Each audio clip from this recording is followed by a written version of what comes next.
During the Second World War, when food convoys were being bombed, cities were starving, and soldiers were cut off from supply lines for weeks at a time, people had to rethink everything they knew about survival. Regular bread, the kind that stayed soft for a day or two, became a luxury no one could rely on. It spoiled fast, moulded quickly, and collapsed under the pressure of a world that needed calories more than comfort. But from that desperation came a remarkable invention, a loaf now known by historians as war bread. It didn't look good, it wasn't soft or fluffy, but it lasted. And in an era where modern store-bought bread moulds in less than a week, the wartime recipe remained edible for months. Today, the same forgotten method could be a lifesaver for preppers, homesteaders, campers, or anyone building long-term food reserves. So we're resurrecting the World War II loaf that refused to rot to test exactly why it worked and how long it can endure today. The origins of war bread stretched across Europe and the front lines. By 1941, Britain, France, Germany and large parts of Eastern Europe were scraping the bottom of their grain reserves.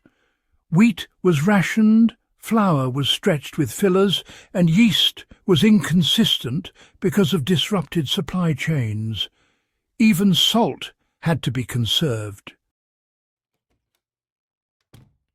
To survive, bakers and soldiers improvised with whatever they could find. Coarse grain from barley or rye, ground oats, potato starch, and on the desperate end, even sawdust from clean wood to bulk up the flour. Yet one of the most unexpected breakthroughs didn't come from a bakery. It actually came from soldiers who needed bread that could withstand rain, heat, and time without turning toxic. They discovered that adding tiny amounts of wood ash and vinegar to the dough dramatically slowed mould growth. The chemistry was simple, but, really brilliant. The ash raised the bread's pH, making it more alkaline and less welcoming to bacteria. The vinegar did the opposite. It added acidity that mould couldn't tolerate. Together, the two ingredients created a balanced environment where microbes struggled to survive. Salt, as always, helped pull moisture out and further reduce spoilage. No preservatives, no lab-made additives, just raw survival science. Recreating that bread today feels almost like conducting an archaeological experiment, honestly. To build a wartime loaf, you start with roughly 2 cups of whole grain flour, rye or barley for authenticity, mixed with a cup of ground oats or cracked wheat. Into that goes a teaspoon of fine wood ash from clean hardwood, the same kind people once scraped from cooking fires. A tablespoon of vinegar and a tablespoon of salt finish the microbial defense system. You add water little by little until the dough becomes dense and heavy, more like clay than modern bread dough. There's no yeast packet involved. Instead, you rely on the natural airborne yeast floating in your kitchen or campsite, just enough to create a slight rise, but nothing close to the soft loaves we're used to today. Once kneaded and shaped, the dough bakes low and slow at around 160 degrees Celsius or 320 degrees Fahrenheit for 2 full hours. The intention isn't height, it's dryness. The result is a compact, brick-like loaf with a thick crust that keeps moisture out and stability in. When it cools, war bread isn't stored in plastic or airtight bags like modern loaves. It's wrapped in cloth and kept dry, just as soldiers once carried theirs wrapped in canvas or tucked into field packs. Modern bread moulds fast because it's full of moisture and simple sugars. Mould loves that environment. But war bread strips everything down. Less water, fewer sugars, more fibre, more minerals, and a chemical environment designed to frustrate anything trying to grow on it. You can test this yourself. Bake 2 loaves, one using the war bread recipe with ash, vinegar and salt, and another using a regular homemade bread formula. Leave both loosely covered on your counter. In 5 to 7 days, the normal bread will show green or white spots.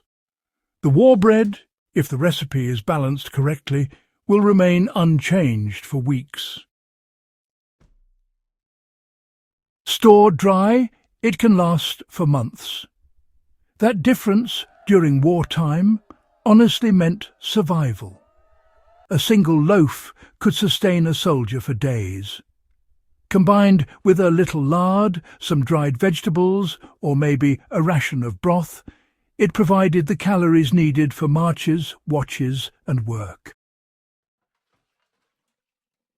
Preppers today can, produce several loaves at once, dehydrate them even further for longer storage, and seal them away in airtight containers for emergencies. When needed, the bread can be softened with warm water, stew or soup, just like soldiers used to do in trenches and bomb shelters. But beyond prepping, this bread offers a hands-on connection to history.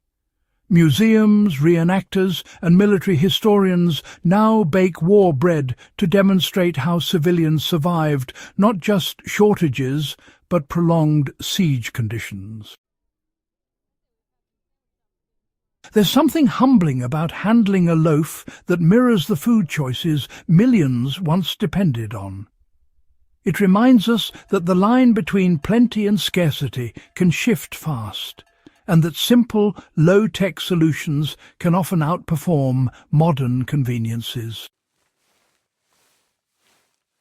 Once we bake our own version of war bread, we'll test it the same way wartime families might have done. We'll store one loaf wrapped in cloth in a dry place, another sealed in a container, and another left exposed to air. Over the weeks, we'll study the changes in texture, smell, and mould growth, documenting exactly how well it endures. If the recipe performs as expected, it will prove that this old, almost forgotten method isn't just historical trivia. It's one of the most sustainable, resilient ways ever invented to preserve grain without refrigeration. And that's the real message hidden inside this humble wartime loaf. When systems fail, when shelves empty, when supply lines collapse, human beings adapt. They innovate not with complex machines, but with knowledge. Simple principles of chemistry, heat, air, and patience. War bread isn't just food. It's a reminder that survival is a skill set, not a shopping list. If you found this exploration valuable, subscribe to Warfield Survival for more forgotten wartime methods, resilient food strategies, and field-tested survival science. Share this with anyone who understands that sometimes the oldest tools are the ones that endure when everything else falls apart.